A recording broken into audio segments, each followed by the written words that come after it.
Hello, Science and Magic YouTube channel. My name is Amanda Levesque, and this video is designed for Human Design Projectors. One of my videos from last year has been getting a lot of traction recently, and so I decided to do a poll on my community tab to see what design most of you are, and the results are in. We have so far 43% projectors, 19% generators, 22% manifesting generators, and 16% manifestors. No reflectors yet. If you are not familiar with human design, or you have no idea what I'm talking about, it is basically a system based off of your birth information that will offer you more information about your energetic blueprint and how to work with your body and your unique energy to maneuver through life in a way that is optimized for you.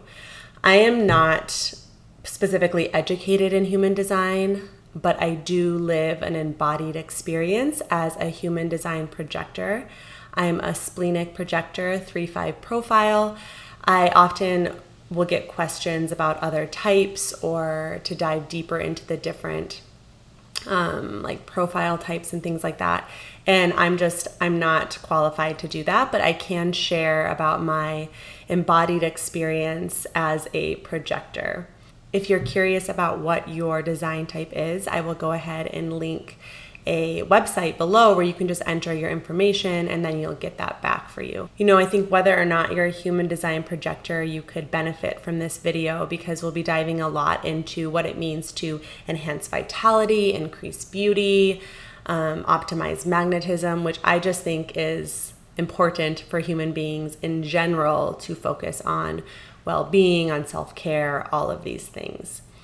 I also offer the opportunity on this post to ask any questions, and so there were a couple questions that I will be attending to in this video as well. And before we get into specifics about human design projectors and questions and offering more wisdom in that realm, I'll just introduce myself briefly. Again, my name's Amanda. Thank you so much for being here.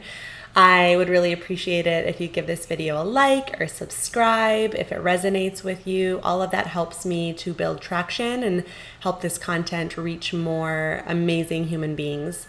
I specialize in working with high achievers, with high performers, with workaholics, and helping them to slow down, understand their nervous system. In general, I think we live in a society that's go, go, go, go. It's super outward focused, super driven by masculinity, which is just one pole of a sacred energy exchange between masculine and feminine. And the work that I do offers this chance to be in the body, to slow down, to surrender, to enhance inner magnetism, and essentially in that way bring everything that you want to your life. And I work with high achievers because high achievers typically have a more masculine centered drive, an activated, leadership oriented, go, go, go, make plans, logical minded, ton of energy up in the head. All of these things are beautiful qualities, but when out of balance, they start to create burnout. And a lot of the people I work with suffer from burnout. With that being said, my human design projectors, I know that so many of you are burned out. And we are not designed to work. Not in the traditional way.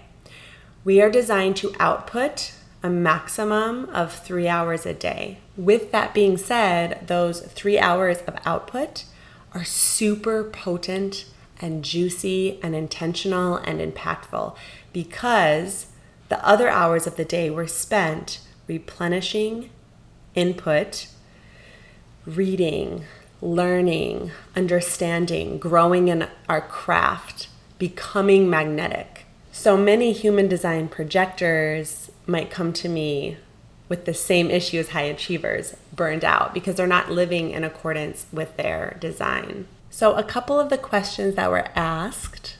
The first one, as a projector, I would like to know how to embody becoming the invitation rather than accepting it from others. This is a great question. So the strategy for Human Design Projectors is to wait for the invitation. If you look up your design, that will come up. That's your strategy. Wait for the invitation, meaning we can't really, as projectors, the theory is we can't go get the thing. So if we pitch ourselves marketing, or we reach out to clients, or anything that's like reaching, grabbing, more penetrative doesn't really work for us. The theory is that that's repelling and will create a deflated energy. So waiting for the invitation means leaning back and allowing invitations to come, allowing ourselves to be invited on the podcast, allowing ourselves to be invited places. But to many, that can feel very frustrating, or kind of like you're sitting and twiddling your thumbs. It's not an inaction, and we're going to talk about this today. But what I love about this question is that it's about becoming the invitation rather than waiting for the invitation. So it's this idea of embodiment. How do we become the invitation, become magnetic, become irresistible, so that everything that we want responds to our energy? And again, this is ideal for Human Design Projectors, but it can be applied to like any human being, in my opinion. How can we flex or practice this idea of becoming irresistible to everything we could ever want? It's an inside out job rather than going and getting. How do we rest back and embody from our heart space the exact energy of the thing that we want, so that it comes to us and that we're invited into it? It's a very feminine based energy, I think. So we're going to talk about some ways to do this today. And I think that some of these ways might seem kind of straightforward and obvious, but for some reason, the most basic things can be the hardest to do. So the first piece of advice I'm going to offer to become the invitation, to become magnetic, is to enhance your vitality. We really want to let the soul shine through the body, the spirit shine through the body. We live in earth bodies. We are spirits, we are souls, we are energy flowing through these beautiful vessels, but we must care for these vessels so that our energy can shine through, so that our essence can be present. Basic needs: healthy nutrition, clean water, good quality sleep, exercise, and movement. I did get another question on this YouTube channel about projectors and food, so I'll read that quickly since nutrition is a part of this. It says, "Hi there, I would love to know more about projectors and food. How is your experience with carbs and conditioning? Apart from the PHS," which I'm not sure what that is, "just in general, your view on the topic food, projectors, and conditioning." I will say that I, in general, am a very intuitive eater. So I follow what I'm naturally drawn to eat. I've never really done any diets or restricted myself in any way. I typically don't eat a lot of meat just because I don't crave it. If I do crave it, I'll have it, but it's like literally once every couple of months. I'll have salmon every now and then, and I love, love, love vegetables just naturally. If I want something that has a lot of sugar, like I love pastries, I'll do it. I'll have the pastry, but then what ends up happening is I feel like a sugar high, or I might get a head rush, and then I just naturally don't want that thing anymore. I don't want any more sugar, like I'm good. So I just follow whatever I want and then feel my body after I consume it. Rather than disengage from my body, I sink into it and then let that information guide my next decision. And that works really well for me. I don't have a lot of resistance to eating. I eat kind of when I want, what I want, and pay attention to my body in the process and approach my food from gratitude. So I don't have a ton of information to say on specific diet and projectors, other that as living as an embodied projector, perhaps I'm waiting for the invitation from the food or from my body.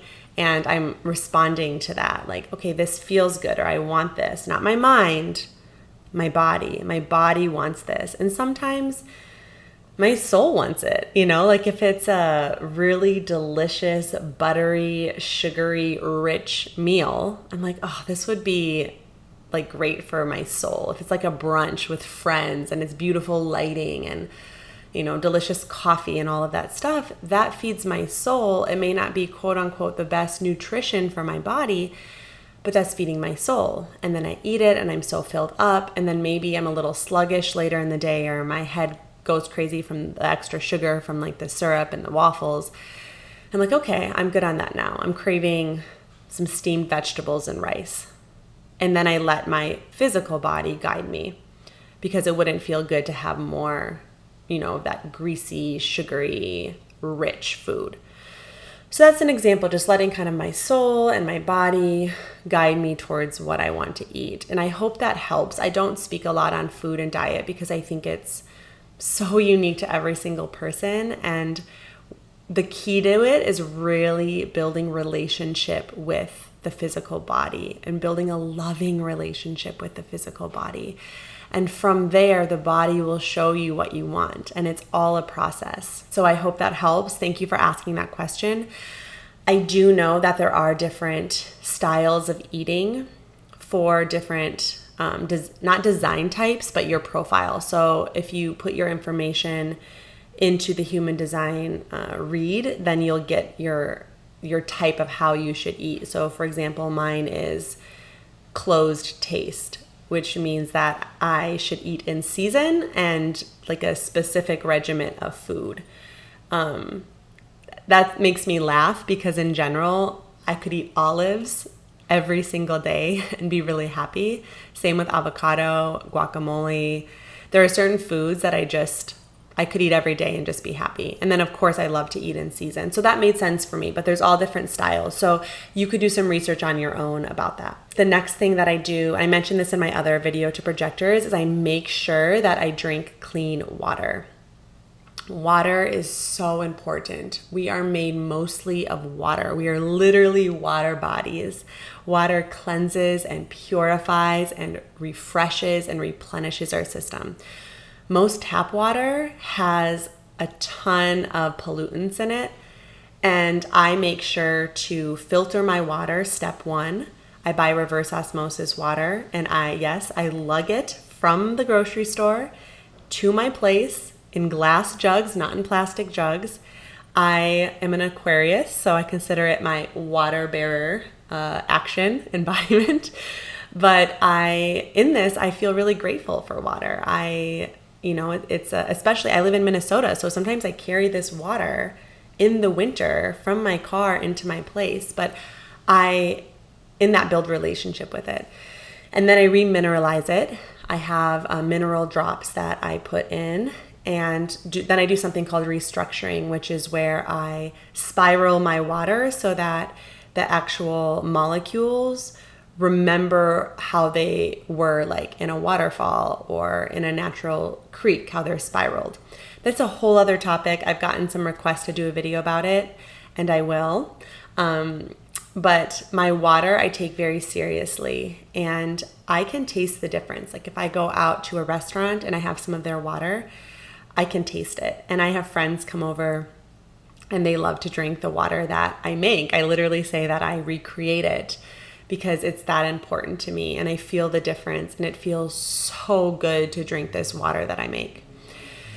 The next thing I do is make sure that I get good quality sleep. So there's sleeping, and then there's good quality sleep. Good quality sleep is having a nighttime ritual before bed. It is winding the brain down. No technology. I know that's a hard ask. So maybe have your technology, look at your phone, watch your TV show, and then have an intentional 30 minutes before bed where you're not engaging. The blue light from screens emits cortisol, which spikes stress hormones, and it makes you think that you're awake. It messes with your sleep-wake rhythm, not to mention whatever we're intaking before bed will imprint in the subconscious. So that could be a good thing if you're watching this like beautiful documentary about nature and expansion. But if you're watching something that's dramatic or dark, that's really going to influence your sleep. Same with scrolling on social media. If you're looking at news that is really alarming to the body, that's going to spike cortisol, imprint in your subconscious. I mean, if your feed is amazing and filled with inspiring quotes, it could be a good thing. But what I like to do before bed is put on a meditation and lay down with the meditation in my earbuds. I have a grounding biomat that I lay on to ground my energy. And then I have eye pillows or eye covers that I put on as I listen. And I just lay and I let my body transition into the bed in darkness with the eyes. And that really, really helps me. I do my best to go to bed by 11. I know that might be late, but we all have our own rhythms and our own preference for when we sleep. So I'm kind of an 11 to 7 girl. I wish I could be a 10 to 6, but 11 seems to be my sweet spot at this point, and at least in this season. I think that if you miss a night or two, I mean, I love to go dancing. A lot of you all know that, and that feels so good to my soul. So sometimes I will go out dancing, and I'll be out till 12:30, 1:30, but I'm feeding my soul. I'm dancing. I'm expressing feminine energy. I'm feeling sexy. All of these things are really important as well. So not to be too rigid about it, letting there be flex, just like with the nutrition, letting there be some, flexibility. But most nights of the week, making sure that you're prioritizing your sleep, that your room is dark and cool, and that you feel safe in your environment, and that there's not a lot of external noise. Doing what you need to do to rest, because the body knows how to replenish and to restore. And if you rest, that'll come through in how you look and how you are and how you speak and the ideas that you have. So let yourself sleep, my loves. And the next thing here is exercise and movement. These bodies are meant to move. I say find something that you love to do. So a lot of people ask me kind of what I do for my regiment, and I've been practicing yoga minimum 3 times a week, up to 5, maybe even daily, for about 10 years now. And I have a studio I love to go to. I love heated yoga. And for me, it's my chance to be without my phone. It's my chance to move with my breath, to tap into my body, and it just feels like a full body reset. So yoga is definitely something that I do, combination of hot yoga, of vinyasa yoga, and then in the winter I'll do yin, which is more restorative and stretching. And I like to go to a place that's really, to me, moving my body into a space, practicing in community, being guided by an instructor, that really nourishes me. Some people love to practice at home, and I love working with individuals who love to do that. Obviously, I have a lot of class videos up here and in my membership portal to do that as well. I love dancing. I mentioned that earlier in this video. I mentioned it in other videos. I'll continue to mention it. It's a big part of my life. So I love moving. And that means that if I'm out on a Friday night until 12:30 a.m. and I keep getting asked to dance, I do, if you all don't know, my latest love is Latin dancing. So it's a lot of lead, follow. You can dance kind of by yourself and move on the side, but often when I go out dancing, I'll get asked to dance back to back to back to back. And it's cardio. It's a lot. I'm in heels. I'm moving. I'm present because I'm listening to my lead. And I'm just exercising in a way that brings me great joy. It taps me into my feminine energy, my sensuality. In addition to that, I have rehearsal practice because I will be performing here in the next couple of months. So I have a 4-hour dance rehearsal on Tuesday nights. I know it's a lot. They're 2 back-to-back teams. But it brings me joy. It's not like I'm dreading going to the gym and getting on the treadmill and I don't like it. Like, I look forward to these things. I look forward to yoga. I look forward to dance. And that seems to keep me in shape. And that not only keeps my physical body visually looking the way that I feel good with, but it also keeps me so happy. It moves energy. Energy will get stuck in the body at different times throughout the day, throughout our lives, and just to move it whether it's running outside on a beautiful autumn day at golden hour. That's gorgeous too. Or going to your favorite aerobics class at a gym, or putting on your favorite song and lifting weights and feeling your strength. Anything that you do, see if you can do it because you love it. And then you'll do it naturally. And the body will respond. So once you have these basics, you have healthy nutrition, clean water, good quality sleep, exercise and movement, and you're caring for yourself, you're prioritizing these things, and you're doing them from a place of life-giving energy. You're enjoying the practice of them. You're taking care of yourself. You're going to start shining from the inside out, and you will become attractive, not just in your physical body, but in your energy, and not just physically in person, but to the energetic field, and opportunities will start finding their way to you. The next piece of this is to pay attention to how you're presenting. So step 1, inside out caring for yourself. Step 2 is dress like you are adorning your beautiful vessel. So invest in grooming and caring for you, in your appearance, but not in a way that's shallow, in a way that's sacred. So you might, if you're completely stuck, if you're not someone who's into clothes, or, grooming in general or presentation, you might just start looking at Pinterest and see what outfits you're naturally drawn to and collect a board of the outfits that it's like, okay, I could see myself. Like if I could beam this wardrobe into my closet, that would be really awesome. Like that would feel resonant with me. So you could start there. It can be kind of overwhelming if you're just trying to get into clothes. There's a lot of options. And I know for me, like if I go somewhere where there's just racks and racks of clothes, my eyes kind of glaze over. Like I like to go to curated places or have things curated for me and say like, I like that or I don't like that. And then notice how the clothing makes you feel when you put it on. So think of like the last time you put on a really gorgeous outfit or a really hot outfit and really good shoes. Think of how you walked into a space. Think of your body language. Think of your energy. Think of the way you interacted with other people. You stood out. And so how you dress plays a role in how you carry yourself and the energy that you emit. Wear heels more often. Get your nails done. Get your hair done. Let yourself feel polished. When I'm getting ready to go out, I often remind myself that it takes just as much, if not less, energy to put on a dress and heels than it does to curate like a multiple piece outfit. So I really like ease, and I get really overwhelmed by a lot of choices, and projectors, that is a way we can waste energy, is like choice fatigue can be really overwhelming. So I just remind myself, I like dresses. Okay, let me just put this dress on, and then I have to wear shoes, so I might as well just pick the heels.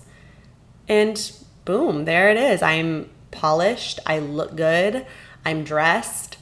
Even if I don't have a ton of makeup on or my hair isn't super done, just that makes me, and I live in the Midwest too, so people wear a lot of, the jeans and the sweatshirt looks. So that allows me to stand out when I go out. I feel like I'm, walking in my feminine energy. I feel magnetic. I notice that people respond differently to me when I take the time, not even in this case take the time, when I simply make the decision to put on something that feels good. Now that did take an upfront choice of finding the dress and putting the dress in my wardrobe.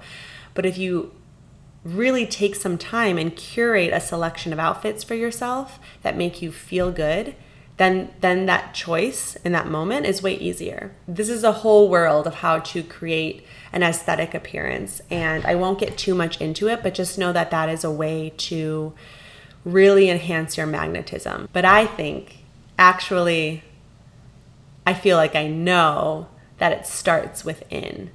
And so you can dress up your body as much as you want, but if you don't have that inner vitality, the results really won't be there. The invitation comes from your energy. So the outfit being on your body changes your energy, which is what allows you to embody the invitation. The next thing I'll offer here is to make time for the things that you love. I call these yums, life's yums. Often invitations come when energy's elevated. And an example I have of this is a couple of years ago, I decided to go on an all-inclusive trip with my partner. And we went to this gorgeous resort and everything was laid out for us. The meals, towels were handed to us when we went to the pool. Like, we didn't have to think about anything, in complete flow. And I remember I would wake up early in the mornings and watch the golden sunrise on the beach and then watch the sunset every night. My biorhythms were really in sync with how they naturally should be. And I was completely stress-free. It was just 4 days, but it was so good and so nourishing, and I wasn't working. I made the conscious effort not to work. I was reading, I was bathing in the sun, I was spending time with my partner, and I get back from that trip, and I had an inquiry in my inbox from one of my now really incredible clients who randomly found me from a search on LinkedIn, drawn to my energy. That was the universe bringing someone to me. I also had an inquiry from an intern who was absolutely incredible, asking to help me with my membership platform, Science and Magic. Only 4 days. I didn't market. I didn't share anything about my work. I didn't do any planning or strategizing. And I get back and these 2 incredible invitations were waiting for me. And they both spiraled into amazing things in my life.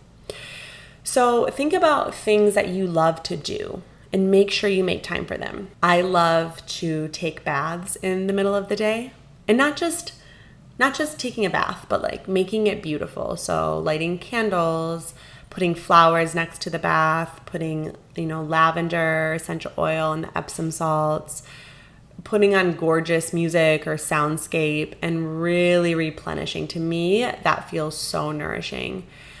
Going to my favorite restaurants and just letting myself be served with delicious food and energy and life around me. You could absorb yourself in a really amazing conversation, find a loved one or a dear friend who really feeds your soul and set aside time to go on a walk with them during, I keep saying golden hour, but obviously that feeds me, during your favorite time of day, and just let yourself get lost in the moment with them. Instead of thinking and strategizing and planning, this will shift you into the present moment. Just think of like what you love to do and just do it. As a projector, this will shift your energy. It'll take the focus off of that grab feeling of like, I gotta get this, I gotta do this, that very send it out, activating energy, and it'll allow you to lean back and shift your energy more towards joy and coherence so that the things that you want can flow to you. And the final thing that I'll offer here is ask spirit for support. Maybe you don't have a specific faith or religious tradition or even believe in a higher power. But what I always offer to my clients is that there is an energy that flows through nature. There is some sort of life that is creating these gorgeous rainforests, ecosystems that exists in the deepest beds and layers of the ocean floor, that flows through sunrises and sunsets, that allows flowers to blossom open in all these different gorgeous, unique ways. And that same energy is available to each of us. It flows through us. We are nature, and our thoughts get in the way of that.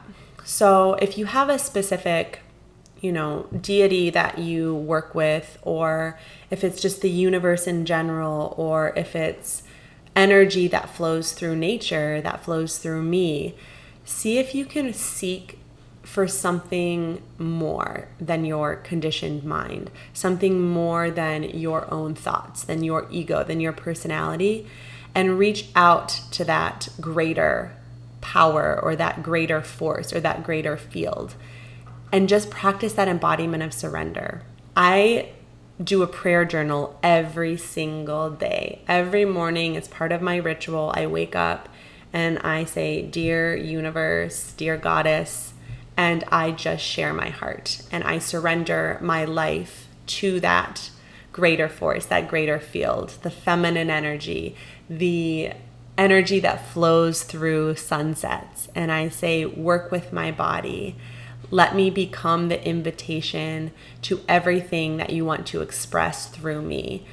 And I think that doing this, that surrendering, that offering up, that devotion really helps you to become and embody the invitation. Because if we imagine our bodies as vessels for energy to flow through, the energy of love and harmony and coherence, then however we are will express those things. And people naturally, projects naturally, ideas naturally gravitate towards energy of harmony, towards energy of love, of nourishment. So you will become attractive if you, not just aesthetically attractive, I mean, that's a part of it, but like energetically attractive, irresistible. The more that you seek in that higher form of love, the more that you surrender that activating, trying, harsh energy, and you just say, you know what? May I be of service. Show me how. And follow the divine inspiration that you get and let yourself rest in that feeling. This will help you to really embody the invitation, to become the invitation. You will become irresistible. There's really so much to say on this topic, and I'll probably make another video. So if you have questions or comments, please share them below. I love hearing from you. Whether or not you're a projector, if you're a projector, feel free to ask, to share, to add on to anything that I have offered in this video. If you want support, if you're feeling just completely stuck with your life, like you're kind of on this, I don't know, like hamster wheel of just doing the same things in the same ways and not seeing a ton of change, I can really help you break through that stagnation. Or if you're experiencing a ton of growth and having a hard time tapping into your well-being, tapping into your body, being present to all of the beautiful things happening, I can help with that too. I love, love, love working with people and helping them understand their nervous system. I studied neuroscience in college. I am a body worker, so I work with nervous systems all the time with my hands and my presence. And I love offering support. So reach out to me. I actually have a 3 coaching package special going on. So I'll link that below. You would get 3 private sessions with me, as well as access to my Science and Magic membership platform, which has tons of incredible classes on seasonal living, on moon phases. They have yoga practices, meditations, all that good stuff to help you become the invitation. So I hope that you enjoyed this. Again, give it a like, subscribe, hit the bell so that you'll be notified of future videos, and I will see you in the next one.